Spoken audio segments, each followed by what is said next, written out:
into, but I ended up with a plant-based diet around August or September 2012. And then at that same time, my very favorite teacher at my college, the Coast Guard Academy, she started taking me to yoga classes with her on the weekends, and I fell in love with the practice of yoga, and I started doing it. Sorry, buddy.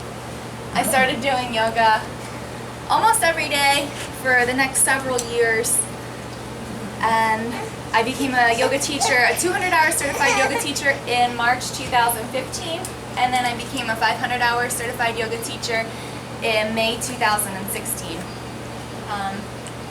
So Tony and I had first gotten married. Tony's my husband, he's not here, but when we had first gotten married, we were here on a lunch date and we saw this book right over there, and we knew we wanted children, so I read it and I absolutely fell in love with it, and I was like, I'm going to do everything in this book. So the three main things that it inspired me was having a home birth, raw vegan pregnancy, and raising children in the attachment method. So I'd like to talk to you about those things today.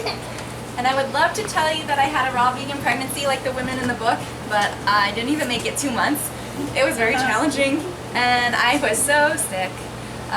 Pretty much all I could keep down was like hard and crunchy dry foods. I had a lot of Cheerios and toast, gluten-free toast, and I had goldfish crackers, which I wasn't very happy about because they were gluten-full and they didn't make me feel very good.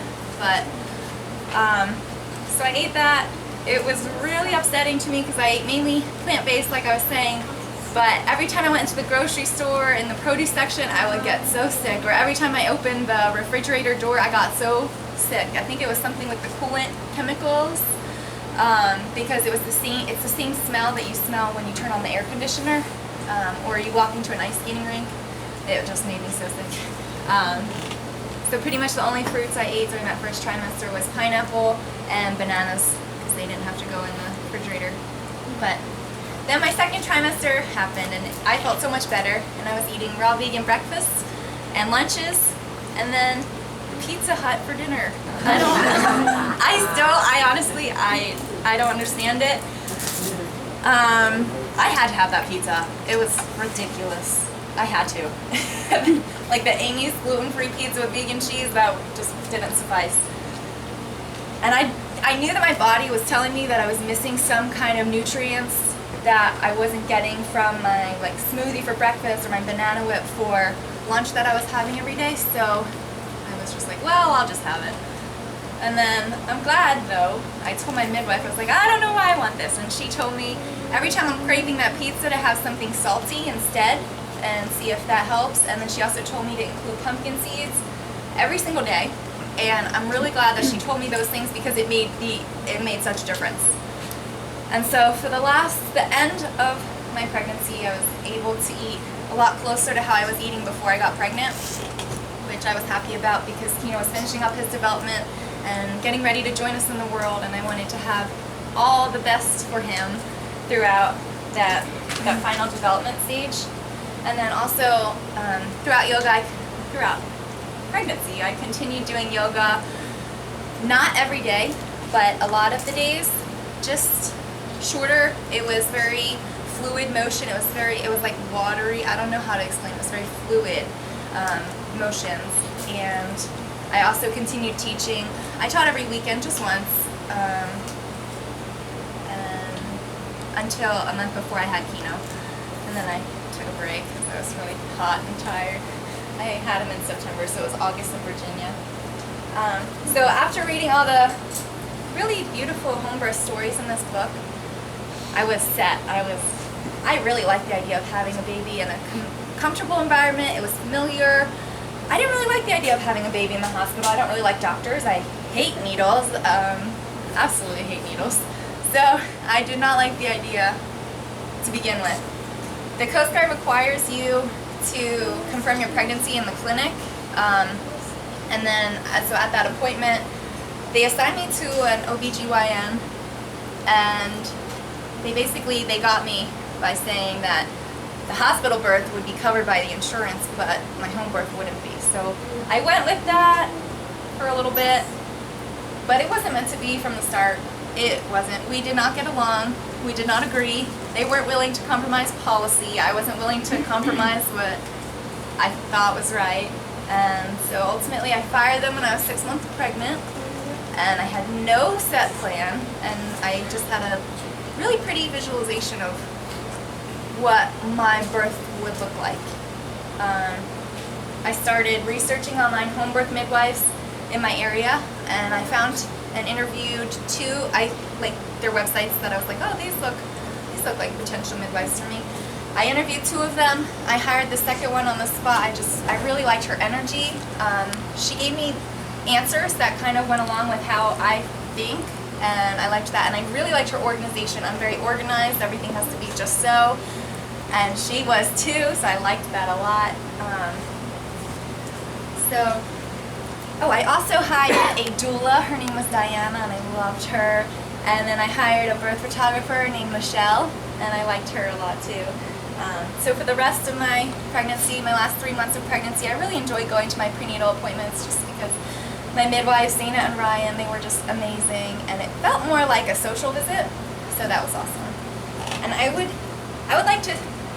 I consider myself a consumer when it comes to my birth, because I sought out and I found the providers who were going to help me have the birth that I envisioned. I didn't want to go somewhere and they're going to tell me, okay, this is what you're going to do. I get enough of that at work. So I had my birth plan. It was beautiful. I loved it. I didn't consider myself a patient, because birth is it's a natural part of human nature. It is. We were made to have babies. So I hired Dana because I wanted her to ensure that we were safe throughout the whole pregnancy, throughout the whole labor, because obviously I'm no expert. I did a lot of research. I could be a doula. I did a lot of research, and I believed that my body was capable and designed to have a healthy home birth, natural home birth, no drugs, nothing, just following my own inherent wisdom. And so I went into labor 9 days after the OB's guest date, and that was about 6 o'clock at night on a Thursday. And the next day, my birth team came. I just labored through the night by myself, just me and my husband and our puppy. And then they started coming in the morning, and they just watched me labor how I wanted to in the moment. It was very peaceful, very calm. That day it was the full moon, so you hear that a lot. If you allow nature to take its course, a lot of babies are born on full moons. And they just kind of watched me labor how I wanted to. I had a lot of yoga postures involved. I had a lot of squats, a lot of lunges. I had my birthing affirmations. I had hypnobirthing playing for hours and hours and hours long. I loved that. It was an Australian accent, and it was just very calming to me. I really enjoyed it. I maintained yoga breathing techniques throughout each contraction. I did not call it contractions. I called it a wave. I liked the idea of like the ocean and the waves and the water. And it kind of went along with my visualization of birth. Something my doula had said when she first got there was no lines in your forehead, relax your shoulders, release your low back. And I really took that to heart. I kept repeating that to myself throughout labor. And I didn't fight against my body. I just completely gave in, and I allowed nature to take its course. I really did. I breathed through everything. I didn't make noise. I don't know, people in the movies always are like yelling and screaming, and I didn't make any noise. The midwives told me later that they were very, very impressed with my composure throughout, so I'm not sure if that's normal or not. But so towards the very end of labor, it was very long, it was 31 hours. Towards the end, I knew I had to stand up to give birth. We were in my bedroom at that point. I had my hands around my husband's neck, and I had one leg up, it was my right leg, up on the bed, and I was just kind of lunging into each of those final contractions. And it was only 9 minutes of pushing, very short. Kino decided to surprise everybody. He came out in 2 pushes, and it was very surprising, and he just cascaded out. He's known as the cascading baby online because those pictures went viral. But he was perfect. He was very healthy. He was actually born in his amniotic sac, which is known as being born in caul. It's very magical in other countries, mainly the Eastern countries. It's very magical, and then the fact that he was also born on the full moon, like, he's such a special baby. So it was just my epitome of an empowered and confident and fearless, just natural home birth, and I was really happy with that, and I was even more happy to have my baby in my arms after all that time. And so after things had calmed down a little, we had relaxed. Dana, my midwife, she's like, you wouldn't have had that birth at a hospital, and I knew she was right. A lot of doctors and nurses, their policy is a certain time limit for pregnant women or for laboring women. After that time limit is reached, then the women are induced with a drug called Pitocin. And Pitocin was not meant to be used as much as it is today. It's a shame. It even says that in the instructions, in the manufacturer's instructions that they wrote to go with it. They know it causes complications to the mother and the baby. So some doctors, they do use it correctly. They use it appropriately. Other doctors take it to an extreme, and they use what's known, it's slang, but it's known as pit to distress. They will intentionally administer the maximum legal amount of Pitocin to the laboring women. And what that does is it cuts off the oxygen and blood supply to the baby. The baby's heart stops. Then they have to do an emergency C-section, and then they say, look, we saved your baby's life. But they caused that to happen. I'm not saying every C-section is started that way, but 33% of all births in America in 2013 were C-section, but the World Health Organization suggests that no more than 10 to 15% should be medically necessary. What was the percent? I'm sorry. What was the percent? It was 33% is what America does, and then the World Health Organization says it shouldn't be more than 10 to 15%. So we're double or triple depending on which number you decide to look at. Did they intentionally do that, stopping the heart? Yes, it's called pit to distress. They are aware of that, and my midwife was like, because then they do the emergency C-section to save the baby's life. What don't they know? They don't know that the dose that they did. They use the maximum allowable percentage or dosage, so they are staying within the legal, but they do it.